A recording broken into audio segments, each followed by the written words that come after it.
Buenos días, ¿cómo están, Doxa? Pues me da mucho gusto estar aquí otra vez, de verdad estoy muy contento. Son muchos sentimientos encontrados el poder estar nuevamente con ustedes, tener la oportunidad de compartir la palabra y revivir viejos tiempos. De verdad para mí tengo el nudo aquí y no voy a llorar, o quién sabe si llore más adelante, pero la verdad me da mucho gusto verlos, me da mucho gusto ver caras nuevas también, caras conocidas, viejos amigos entrañables, y les doy muchas gracias por todo el apoyo que han dado como iglesia, no solo económico, sino también espiritual en sus oraciones. Muy bien, ok, dejemos la nostalgia entonces y vamos a entrar de lleno en lo que veremos el día de hoy. ¿Todos traen Biblia? Levante la mano, ¿quién no tiene Biblia? ¿Quién no trae Biblia? Allá, 2 personas allá no tienen Biblia. Si alguien me ayuda a repartirles una Biblia o a prestarles una Biblia, si hay un matrimonio que trae una Biblia o trae 2 Biblias, quédense con una y presten una Biblia. Pues vamos a estar el día de hoy en Primera de Pedro. Vamos a ir a Primera de Pedro y vamos a estar en los versículos, el capítulo 2, versículos del 11 al 25. Primera de Pedro, capítulo 2, versículos del 11 al 25. Y antes de empezar, pues me gustaría que pusiéramos este tiempo en manos del Señor. Padre, muchas gracias. Como acabamos de cantar, Señor, te rogamos que pongas en nosotros la mente de Cristo y que puedas hacernos siervos para tu gloria, Señor. Ayúdanos a ser más como tú. Te ruego que esta mañana tu palabra, el poder de tu evangelio transforme nuestras vidas, nos confronte con nuestro pecado, pero que también, Señor, nos traiga esperanza y nos traiga gozo y nos traiga paz de saber que podemos descansar en ti y ver la cruz y saber que todo lo tenemos en Cristo. Señor, te ruego que todo lo que yo diga esté en tu palabra. No permitas que haya algo escondido en mi corazón, alguna motivación incorrecta, Señor, y que tú seas glorificado y que tu nombre sea exaltado esta mañana. En el nombre de Jesús. Amén. Muy bien. Entonces, Primera de Pedro, capítulo 2, versículos del 11 al 25. El título del sermón es Una vida que contagia. Una vida que contagia. Dice lo siguiente. El día de hoy vamos a utilizar la versión NTV. Entonces va a aparecer en la pantalla, pero también puedes seguir en la versión que tú traes, que es la NBLA, que es la oficial de Doxa, ¿de acuerdo? Entonces vamos a darle lectura. Primera de Pedro 2, del 11 al 25, dice: queridos amigos, ya que son extranjeros y residentes temporales, les advierto que se alejen de los deseos mundanos que luchan contra el alma y procuren llevar una vida ejemplar entre sus vecinos no creyentes. Así, por más que ellos los acusen de actuar mal, verán que ustedes tienen una conducta honorable y le darán honra a Dios cuando Él juzgue al mundo. Por amor al Señor, sométanse a toda autoridad humana, ya sea al rey como jefe de Estado o a los funcionarios que Él ha nombrado. Pues a ellos, el rey los ha mandado a que castiguen a aquellos que hacen el mal y que honren a los que hacen el bien. La voluntad de Dios es que la vida honorable de ustedes haga callar a la gente ignorante que los acusa sin fundamento alguno. Pues ustedes son libres, pero a la vez son esclavos de Dios. Así que no usen su libertad como una excusa para hacer el mal.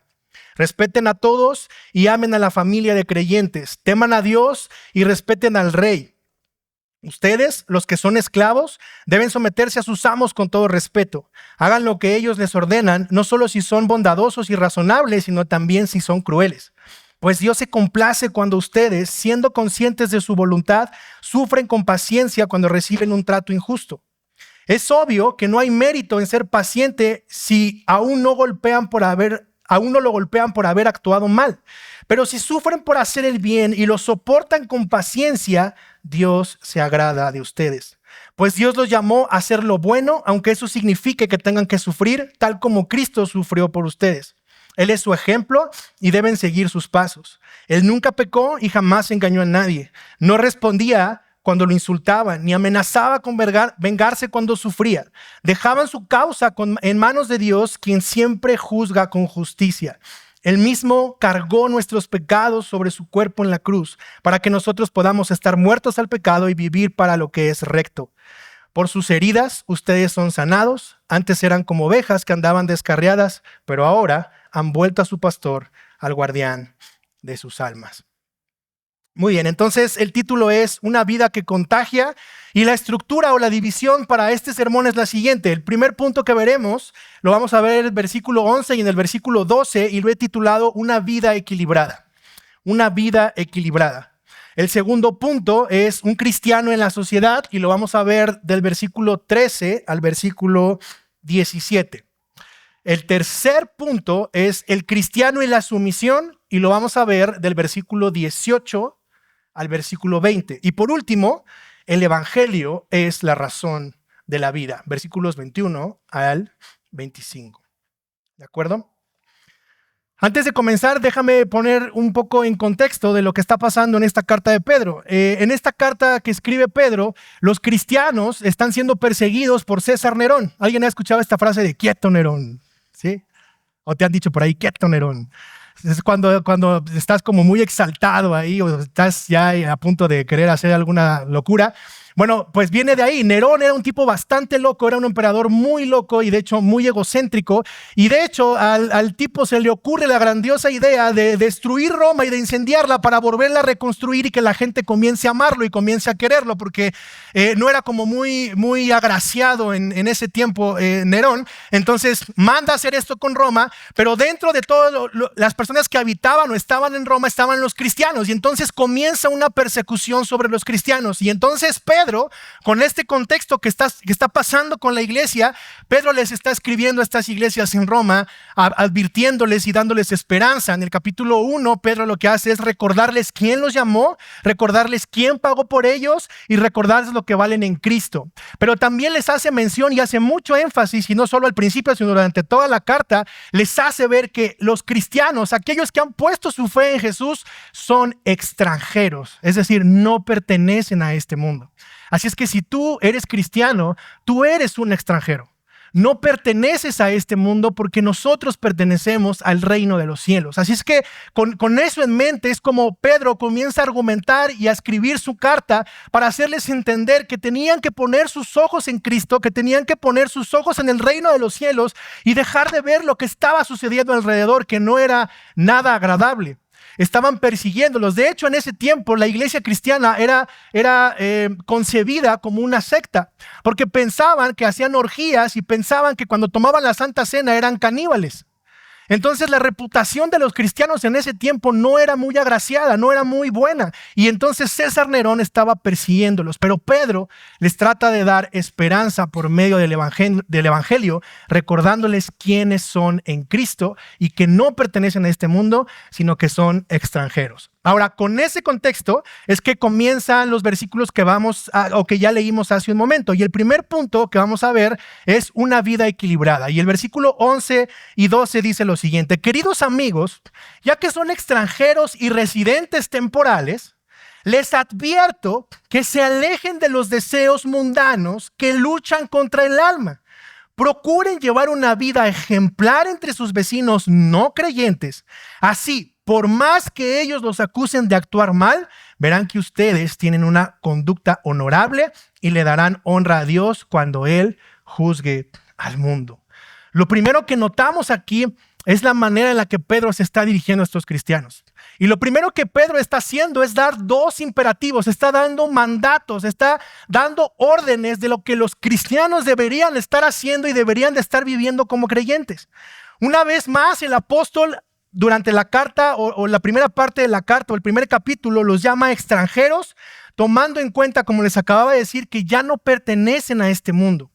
También menciona, al decir temporales, que su paso por este mundo no será por mucho tiempo. Es decir, les está diciendo, aunque ustedes están sufriendo, aunque a ustedes les está doliendo, aunque ustedes están siendo perseguidos, recuerden que el paso por esta tierra, por este mundo, es temporal. No es para siempre. La persecución no va a durar para siempre. En otras palabras, no vas a estar aquí todo el tiempo. No vas a seguir experimentando el dolor y el sufrimiento de esta tierra todo el tiempo. ¿Por qué? Porque eres un extranjero. Pero algo muy importante es que les dice, les advierto que se alejen de los deseos mundanos. En otras traducciones, o en la NBLA me parece, dice que se abstengan de las pasiones carnales. En otras palabras, Pedro les está ordenando que se alejen de todas aquellas cosas que son pecaminosas y que constantemente son una lucha en su vida. Pregunta, ¿cuántos pecaron hoy desde que se levantaron? ¿Cuántos están pensando cosas que no deberían de estar pensando en este momento?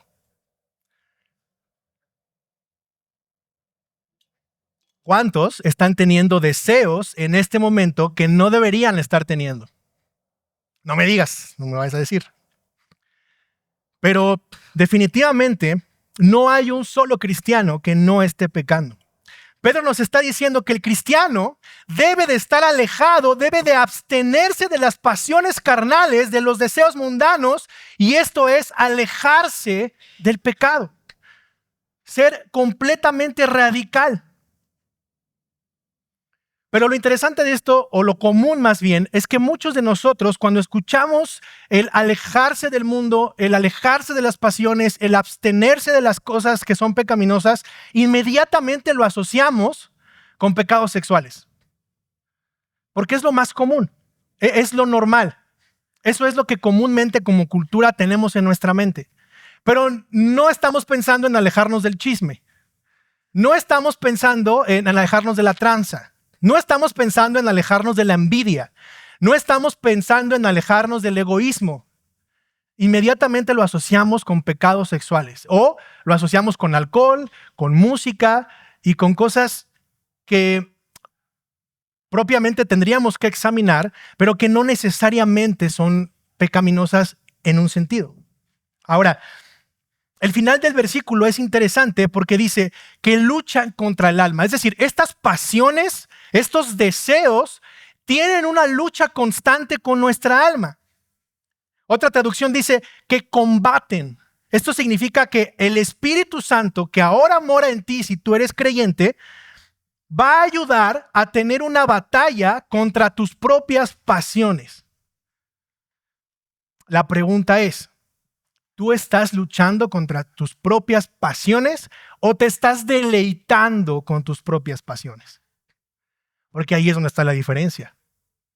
Si tú te estás gozando con tus pasiones, si a ti te encantan tus deseos y sensaciones pasionales, carnales, tú no estás luchando contra ellas y tal vez tú no seas cristiano. Pero si el Espíritu Santo que mora en ti, que te ha regenerado y que te ha dado un nuevo nacimiento y que te ha dado un nuevo corazón y que te ha dado una nueva mente, mora en ti, seguramente tú estás luchando con algún pecado. Tú estás luchando con tus pasiones. Tú estás luchando con tus deseos. Es más, ahora eres consciente de que tienes esos deseos. Antes no lo eras. Si bien el alma del creyente ha sido redimida por el poder de Dios y la fe en Cristo, mis hermanos, el cuerpo aún no. Porque aún Cristo no ha venido y nuestro cuerpo no ha sido glorificado. Por lo tanto, hay una batalla, hay una lucha entre mi alma redimida y mi carne pecaminosa que desea las pasiones mundanas. Estamos en un combate interno, en una lucha constante. Verdaderamente estamos en una guerra. De hecho, de acuerdo a la Biblia, esta es la verdadera guerra espiritual. No andar sacando demonios y tirando potestades y esas cosas. Sino la verdadera guerra espiritual es la que se lleva o la que tú estás llevando día con día, luchando con tus pasiones, luchando con tus deseos y sabiendo que lo que estás haciendo tal vez no agrada a Dios. Esa es la verdadera lucha de un creyente.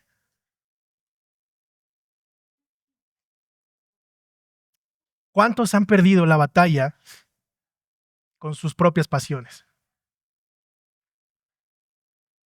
¿Nadie? O sea, ¿ya están glorificados todos aquí? Échenme por aquí. O sea, aquí ya se desprenden de las sillas y yo creo que todos. Todos estamos luchando constantemente y tenemos una batalla con nuestras pasiones. Ahora, esta guerra espiritual, esta batalla en la que constantemente estamos, es el proceso de lo que teológicamente se llama santificación. El proceso de santificación. Una vez que la gracia te alcanza, una vez que la gracia te habilita, ahora puedes ver lo que es bueno y lo que es malo, y esa gracia produce en ti un cambio.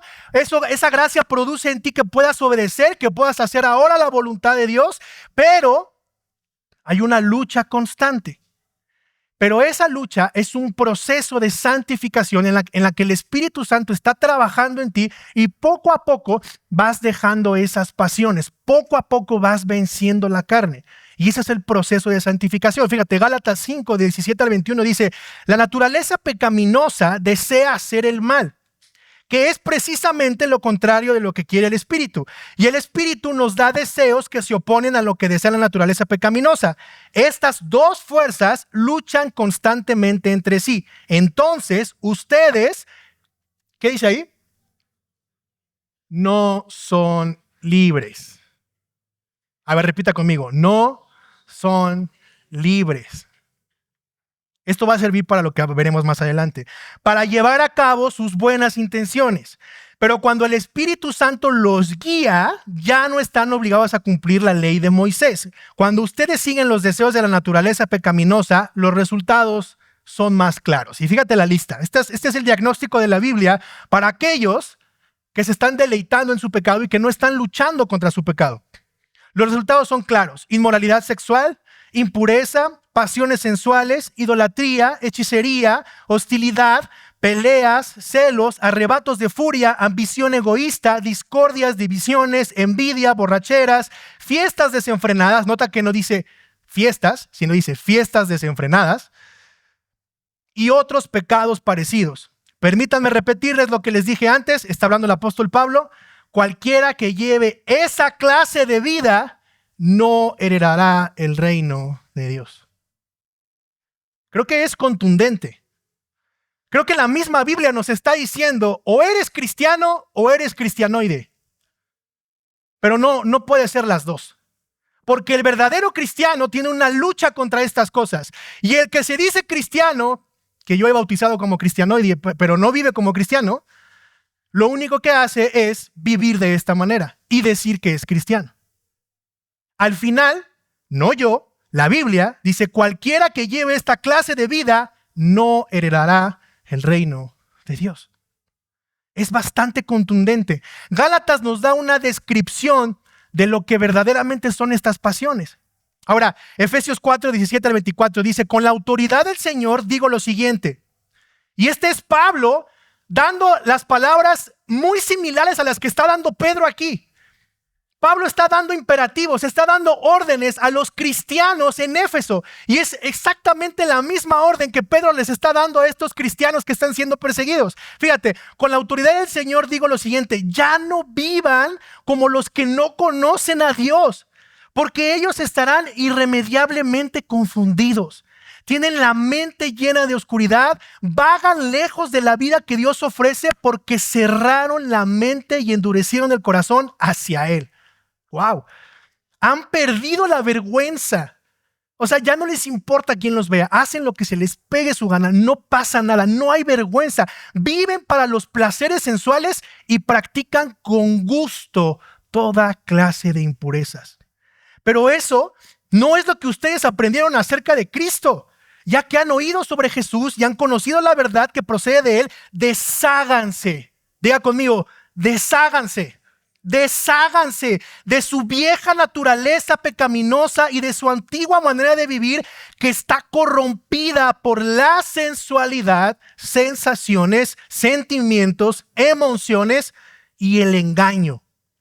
En cambio, dejen que el Espíritu les renueve los pensamientos y las actitudes. Pónganse la nueva naturaleza creada para ser a la semejanza de Dios, quien es verdaderamente justo y santo. ¡Wow! Mis hermanos, no hay pretexto. La Biblia es muy clara. Si verdaderamente tú has nacido de nuevo, la instrucción para ti y para mí hoy es: deshazte de esa vida. Deja de vivir de esa forma. Vive conforme al Espíritu y pídele a Dios que renueve tus pensamientos y tus actitudes. ¿Cuántos podrían decir amén a esto último? Desháganse, pónganse. Son imperativos muy claros en la Biblia. Ahora, tenemos un problema, porque el mandato es claro, pero esto está desde el inicio. Génesis, capítulo 1 y capítulo 2, el Señor crea todas las cosas, después crea a Adán. ¿Y qué hace con Adán cuando lo crea? ¿Qué le dice que haga? Lo pone a trabajar, ¿no? Después le dice: no es bueno que el hombre esté solo, le haré ayuda idónea. Y después hace dormir a Adán, y de la costilla de Adán sale Eva. Pero antes de eso, Dios le da una instrucción a Adán y le dice que puede comer de todo menos del árbol, del fruto de la vida, ¿verdad? Y le da la instrucción. Y después viene Eva, la cual tendría que haber recibido la instrucción de su esposo. No recibe la instrucción de su esposo. ¿Por qué? Porque la serpiente viene y la engaña y tergiversa lo que Dios dice. Y entonces Eva, de acuerdo a sus sensaciones, de acuerdo a sus pensamientos, de acuerdo a sus emociones, gracias, como en los viejos tiempos. Gracias, amigo. Se deja guiar por sus emociones. Y entonces le dice la serpiente: con que Dios te ha dicho. Y después le dice: Eva, vas a ser como Dios. No necesitas de un hombre, Eva. Tú puedes, eres una mujer empoderada, Eva. No necesitas a los hombres, Eva. Tú vas a ser como Dios. Y entonces Eva responde a sus emociones, responde a sus sensaciones, responde a su carnalidad pecaminosa.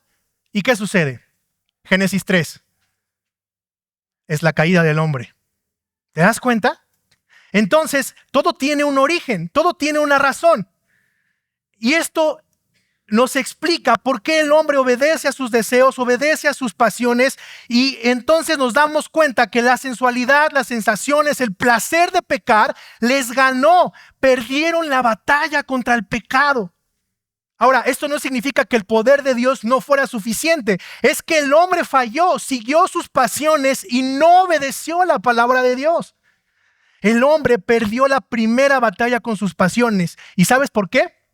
Porque probó el sabor dulce y jugoso del pecado, pero después vivió con lo amargo de sus consecuencias. Probó el placer dulce del pecado y después vivió con la amargura de las consecuencias de ese pecado hasta el día de hoy. El pastor John Piper define el pecado en relación a la persona de Dios de la siguiente manera. Fíjate, pon mucha atención, escucha esto.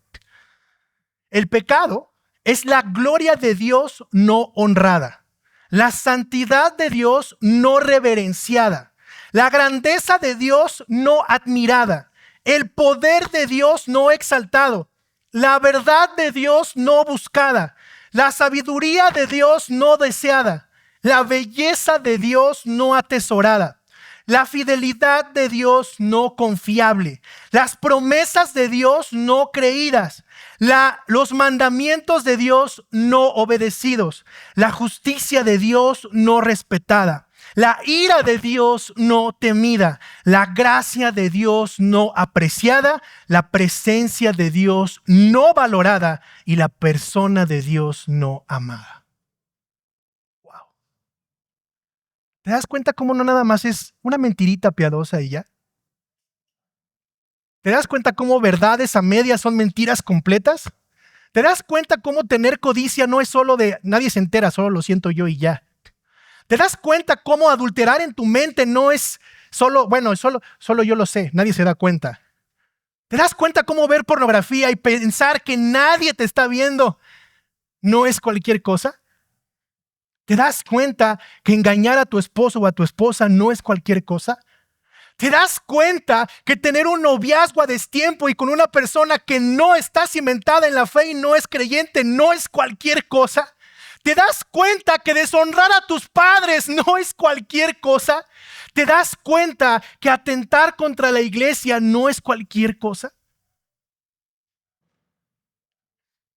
Porque al hacerlo, haces todas estas cosas en contra del Dios que lo ha creado todo.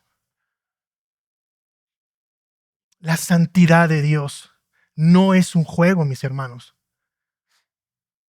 De manera que cuando Pedro nos está diciendo que necesitamos alejarnos y abstenernos de las pasiones carnales, al mismo tiempo considerando que esto que acabamos de escuchar, Él nos está diciendo implícitamente, recuerda quién te llamó, recuerda quién te redimió, recuerda cuánto vales, recuerda lo que costó tu salvación. Recuerda que Él fue a la cruz y pagó por ti y derramó hasta la última gota de su sangre por amor a ti y no lo merecías. Por eso Pablo dice, y por último, echa mano de tu salvación. No porque se pierda, sino porque recuerdes lo que costó tu salvación cuando estés a punto de cometer un pecado. De hecho, Pedro está afirmando lo que ya dijo en el capítulo 1, versículo 15. Pedro les dice, sean santos porque Dios es santo. Y después lo confirma con su identidad en Cristo en el 2:9, cuando los llama, ustedes son nación santa, pueblo adquirido por Dios. Y es un versículo que todos no sabemos de memoria. Pero cuando lo ves a la luz del contexto del pecado y lo que deberíamos estar viviendo como creyentes, entonces, ¿somos cristianos o no somos cristianos? ¿Estamos viviendo en esta tierra como extranjeros representando el reino de los cielos o estamos viviendo en esta tierra camuflajeándonos con el mundo y siendo un día del mundo y un día del reino?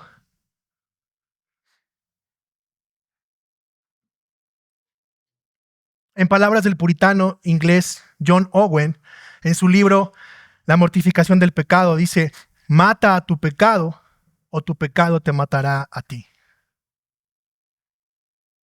Las pasiones carnales, mis hermanos, te dañan tu vida, te alejan de Dios, alteran tu relación con Dios, modifican y dañan tus relaciones, honran al hombre, pero no honran a Dios. Y dejas de lado al Dios que te ha dado salvación. Tenemos que entender eso. Y eso me lleva a al segundo argumento del versículo 12. No al segundo punto, al segundo argumento. Versículo 12. Procuren llevar una vida ejemplar entre sus vecinos no creyentes. Así, por más que ellos los acusen de actuar mal, verán que ustedes tienen una conducta honorable y le darán honra a Dios cuando Él juzgue al mundo. Otra vez, procuren, mantengan. Lo que Pedro está diciendo aquí es, hay un mundo que nos observa. Hace 8 días llegó a la iglesia bueno, pues decían que estaban casados, ¿no? Pero bueno, un matrimonio y venían bastante tomados. Y entonces,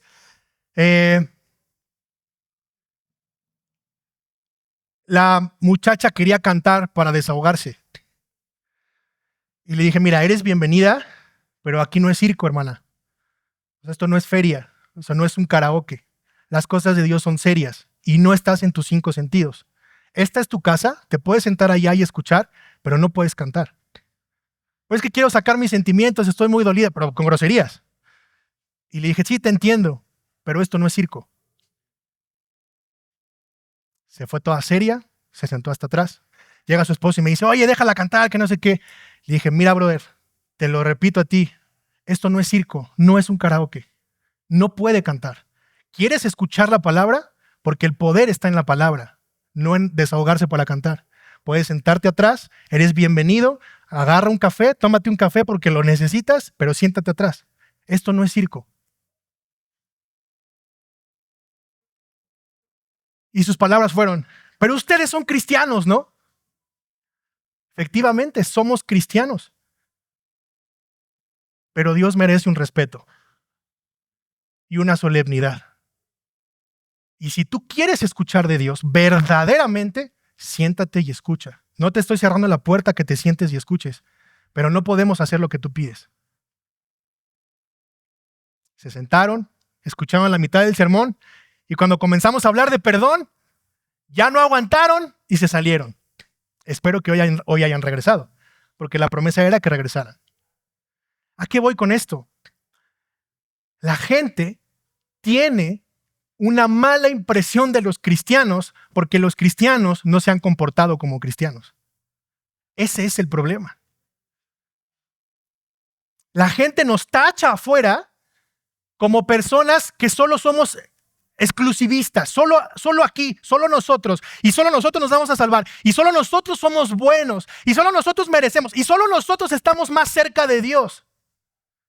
¿Y sabes por qué? Porque nuestro testimonio no ha sido ejemplar para la gente de afuera.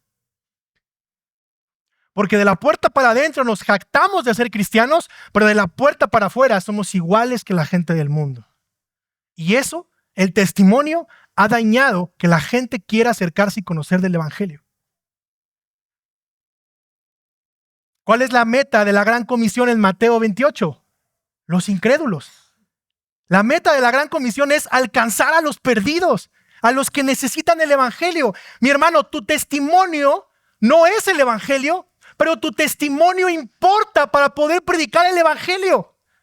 Si tu testimonio no es congruente con tu fe, de nada sirve que prediques el Evangelio. Porque la gente afuera ve cómo te comportas. Porque entonces, ¿qué diferencia hay entre un cristiano y alguien que no sigue a Cristo? ¿Qué diferencia hay en que venir a la iglesia? Tú pregúntale a cualquier mexicano. Tiene por cultura ir a la iglesia el domingo. Ni siquiera saben la diferencia entre ir a la iglesia cristiana o a la iglesia católica romana. Simplemente es domingo y es una costumbre. Pero ¿dónde está la diferencia entonces? ¿Dónde está la diferencia entonces de un matrimonio cristiano o un matrimonio del mundo? Porque nos encanta usar este lenguaje, ¿no? Es que se regresó al mundo. Es que está escuchando música del mundo.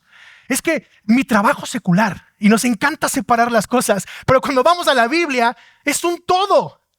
No hay trabajo secular, no hay del mundo y no del mundo, está en Cristo o no está en Cristo, punto. Pero tu testimonio y mi testimonio involucra más de lo que le estamos mostrando al mundo. Por eso cuando compartes el Evangelio, nadie te quiere escuchar o nadie nos quiere escuchar porque ya tienen en la mente lo que estamos haciendo y lo que estamos viviendo y es una incongruencia. El testimonio es importante. El llamado de Pedro en el versículo 12 es a una vida irreprochable que se traduzca en buenas obras. Tu testimonio, mi hermano, es importante. Di conmigo, mi testimonio es importante. Fíjate, cuando el texto dice conducta honorable, otras traducciones dicen por sus buenas obras. Esta palabra en el original es kalos. Esto significa que el texto está diciendo una conducta atractiva. ¿Tu vida como cristiano es una vida atractiva a los demás? ¿Es una vida que atrae? ¿Es una vida que te ven y dicen, wow? O sea, a mí me ha pasado conocer a personas o a matrimonios donde los ves y dices, nada más le falta ser cristiano a este chavo, ¿no? O sea, es responsable, cuida a su esposa, cuida a sus hijos, es trabajador, no dice groserías, no toma, no bebe, no fuma, es deportista. Dices, no manches, nada más le falta ser cristiano. Pero con nosotros, ¿tu vida es atractiva para con los demás? ¿Tu vida es atractiva en el trabajo? ¿Tu vida es atractiva en tu propia casa? ¿Tu matrimonio es atractivo para los demás? O sea, te ven y dicen, wow, no manches, o sea, yo quisiera ese matrimonio. ¿Cómo le haces? Yo soy una basura, pero Cristo ha hecho lo que tú ves aquí. ¿Crees que alguien rechace el evangelio cuando tu vida sea así? Tu vida refleja lo que predicas. Y no tengo esta coca aquí porque me la iba a tomar. Algunos dirán, es muy temprano, iba a tomar coca el pastor. No. No sé si la alcanza a ver. A ver, ¿a quién no le gusta la coca aquí? Levante la mano. Hay varios detractores aquí. Ok, no se preocupen. Se les va a antojar, estoy seguro. A ver si escucha el sonido. burbujeante, así, sabroso. Hielito.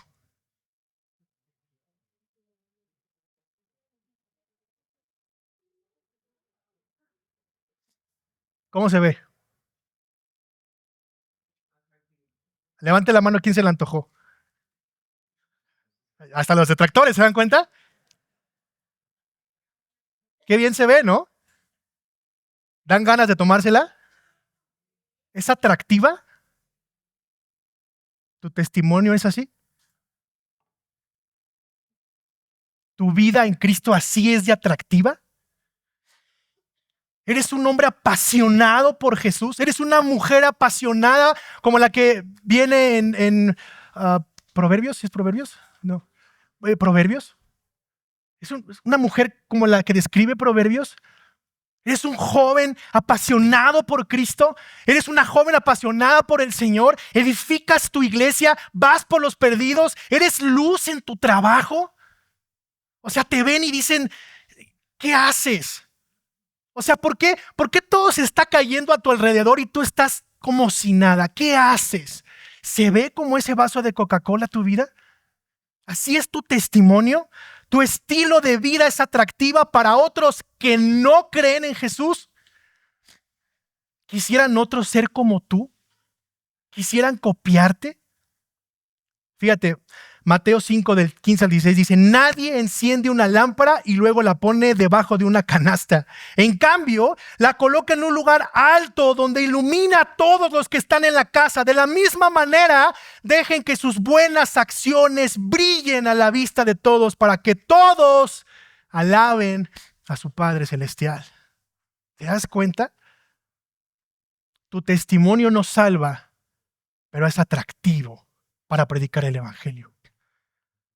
Cuando vas a un restaurante y pides el aperitivo, unos totopos, ¿tienen hambre? Totopos, esto es a propósito, o sea, quiero que dimensionen esto. Unos totopos con unos frijolitos refritos ahí, para empezar. Con guacamole, pero sabroso, ¿no? Así que, hombre, lo metes y guacamole acá y frijoles acá y una mordida. ¿Qué pasa si el guacamole y los frijoles saben feos? O están agrios o rancios. ¿Crees que llegues al plato fuerte? Si eres muy exagerado o muy payaso como yo, tal vez te pares del lugar y te vayas. Y digas, no, o sea, si así está el aperitivo, imagínate lo que pedí. Lo mismo es con tu vida y mi vida. Si así está tu vida como cristiano y de repente me empiezas a compartir el evangelio, ¿qué crees que te voy a decir? Chido. Tú con tu Dios, yo con el mío y bendiciones para todos. Porque no me interesa saber más. Tu testimonio es importante. Cuando la gente ve nuestras buenas obras que emanan, que nacen, que salen de una vida regenerada, que han entendido el evangelio, entonces esas personas, dice el texto, van a alabar a su Padre Celestial. No es cualquier cosa, hermano. De verdad, no es cualquier cosa. Mi pregunta para ti es, ¿será importante el testimonio? ¿Será importante mi comportamiento? Que tu vida sea un ejemplo para otros de manera que puedan ver a Cristo. José el de la Biblia, vivió una vida de integridad. José fue testimonio y fue el segundo de Faraón y Dios lo usó para salvar ¿a quién? A su pueblo.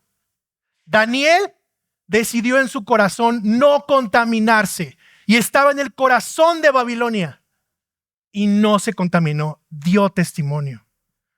Esther, la reina Esther, la vida de Esther con sus acciones brillaron para preservar una nación entera. Se salvó el pueblo de Dios porque ellos brillaron por el testimonio y por agradar a Dios. Ahora, ¿cómo es que esto se ve en la sociedad?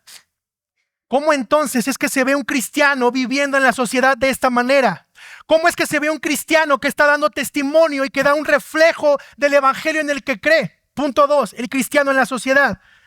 Versos del 13 al 17 dice, por amor al Señor, fíjate cómo Pedro pone las bases. Les está diciendo, primero, cómo debería de verse una vida equilibrada.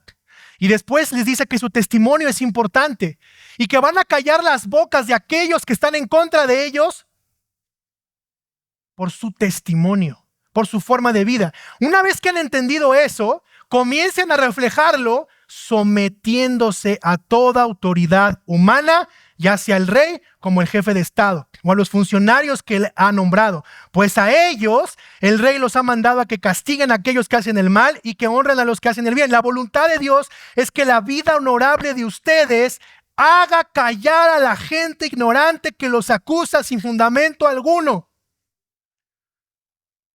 Ojo, no está diciendo que vayas y te pelees con la gente. No está diciendo que vayas y te avientes debates en Facebook. No está diciendo que tengas que ir y callar bocas. No, está diciendo que con tu vida, que con tu sometimiento, hagas callar la boca de los detractores, de la gente ignorante que los acusa sin fundamento alguno. Pues ustedes son libres, pero a la vez son esclavos de Dios. Así que no usen su libertad como una excusa para hacer el mal. Respeten a todos y amen a la familia de creyentes. Teman a Dios y respeten al rey.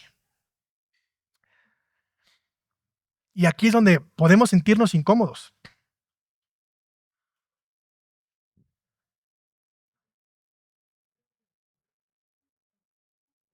Pedro ya nos habló de alejarnos de las pasiones, de procurar de mantener una vida que sea luz, y ahora nos dice, comiencen esa vida de luz sometiéndose a toda autoridad.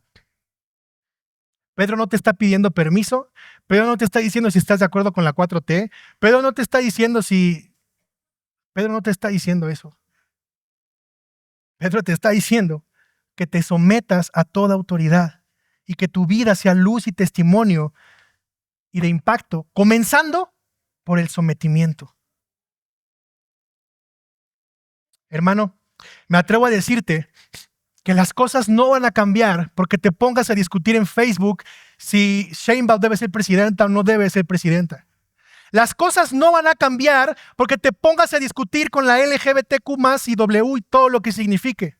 Las cosas no van a cambiar porque tú te estés peleando en redes sociales con la gente. Las cosas no van a cambiar porque te pares en una iglesia de doctrina insana y des unos portazos y le digas al pastor que es un ratero. Las cosas no van a cambiar porque tú te pongas a pelear con la gente. Las cosas no van a cambiar porque te vayas a una marcha por la esclavitud. Las cosas no van a cambiar porque te vayas a una marcha en contra del aborto. Las cosas no van a cambiar de esa forma. ¿Sabes cómo van a cambiar las cosas? El día en que tú y yo comencemos a vivir como cristianos.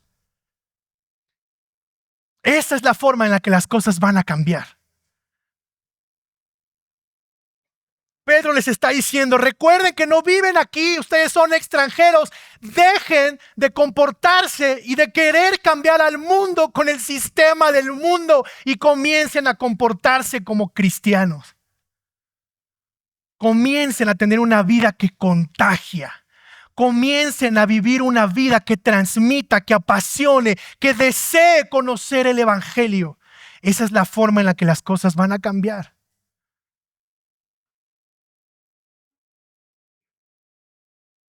Y de acuerdo al texto,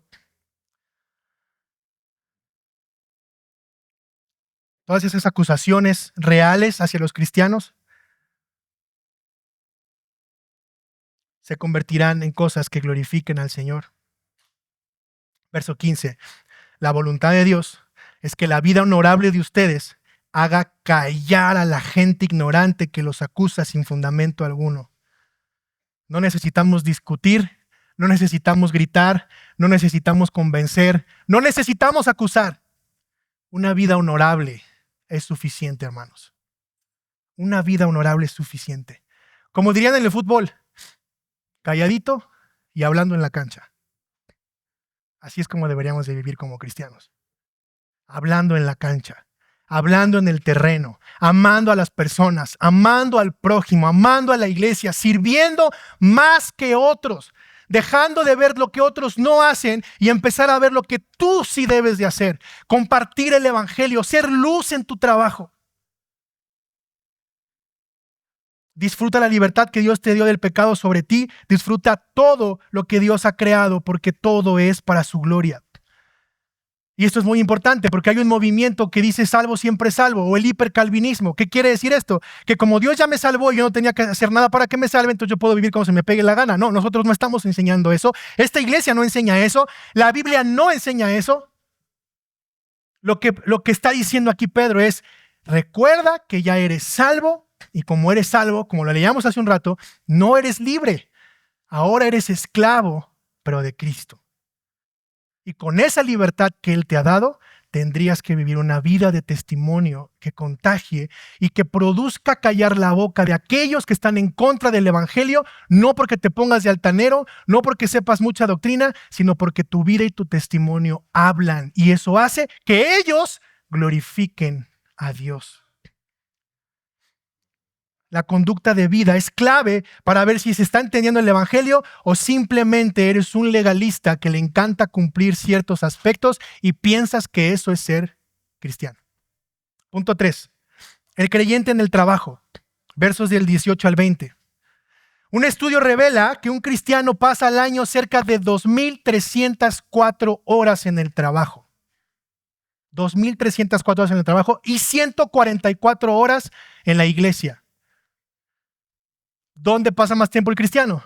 ¿En el trabajo o en la iglesia? ¿Dónde crees que se debe evangelizar? ¿En el trabajo o en la iglesia? En el trabajo. Ahí es tu punto, ahí es tu trabajo, ahí es tu campo de misión. Pero no puedes hablar si no estás viviendo una vida que contagia. Si el aperitivo que estás mostrando no es atractivo. Porque a la hora de que enseñes la carne y el plato fuerte, la gente lo va a rechazar. Porque tu vida, el aperitivo, no está siendo atractivo. ¿Sí te das cuenta de eso? Verso 18. Ustedes, los que son esclavos, deben someterse a sus amos con todo respeto. Hagan lo que ellos les ordenan, no solo si son bondadosos y razonables, sino también si son crueles. Pues Dios se complace cuando ustedes, siendo conscientes de su voluntad, sufren con paciencia cuando reciben un trato injusto. Es obvio que no hay mérito en ser paciente si a uno lo golpean por haber actuado mal, pero si sufren por hacer el bien y lo soportan con paciencia, Dios se agrada de ustedes. ¿Alguien está dispuesto a sufrir por esto? ¿Alguien está dispuesto a vivir de esta manera? ¿Cuántos de ustedes sufren situaciones en el trabajo que son injustas? ¿Cuántos de ustedes son sindicalistas y les encanta ponerse al brinco? Y el artículo tal, y mis derechos de trabajador. Y yo era de esos. Es más, sigo siendo de esos. Me cuesta. Pero la Biblia te llama primero a someterte y así es como comienza a brillar una vida que refleja el Evangelio. Ahora, y ya voy a terminar. Todo esto está muy padre, todo esto suena muy romántico, está muy loco vivir de esta manera, se escucha muy cool, se escucha muy chido. Y luego, ¿cómo le hago? ¿Cómo se supone que debo de hacerlo? La pregunta que pudiéramos hacernos es, ¿de verdad es posible vivir de esta manera? ¿Se puede? ¿Crees que como joven puedas vivir así en tu escuela? ¿Crees que como joven puedas vivir así en el salón de clases?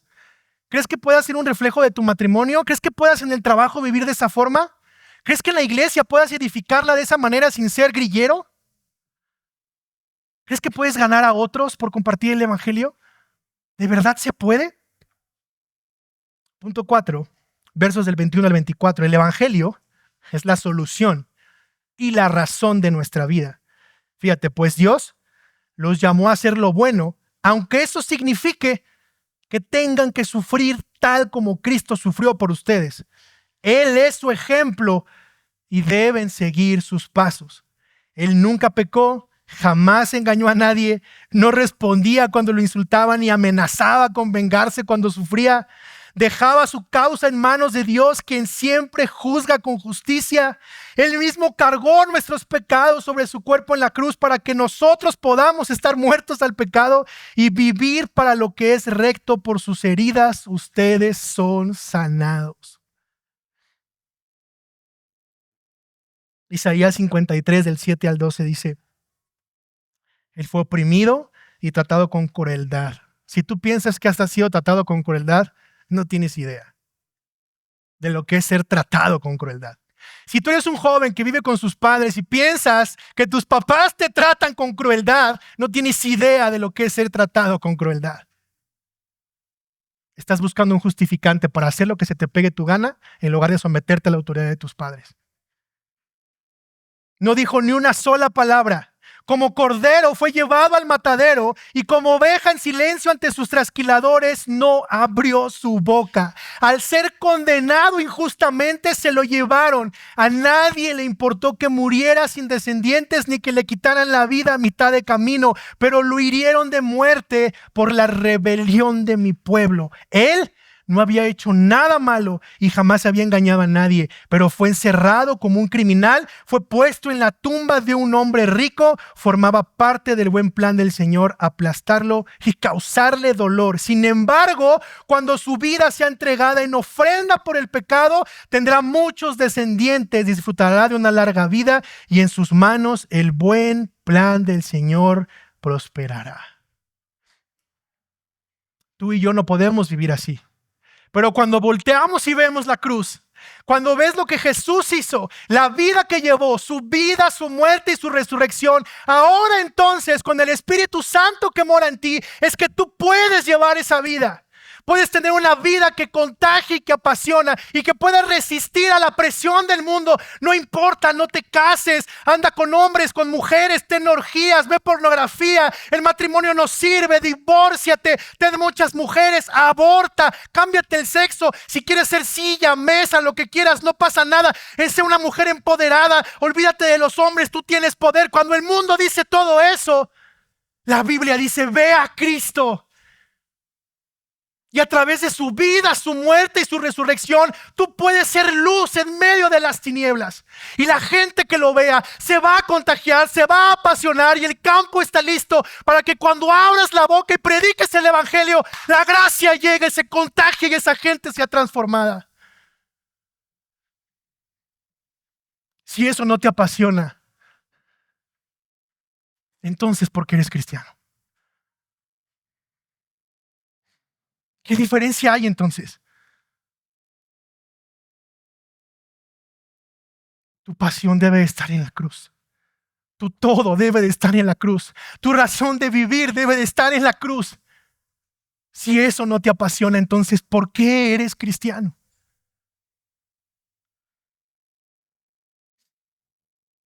Necesitas ir a la cruz y ver a Jesús. Y ver cómo su vida, su muerte y su resurrección nos ayudan a vivir como Él lo hizo y a tener una vida de testimonio. Mi amigo, mi amiga, si tú no eres creyente y tú piensas que estás gozando la vida, déjame decirte que tú solo estás creyendo tu propia mentira.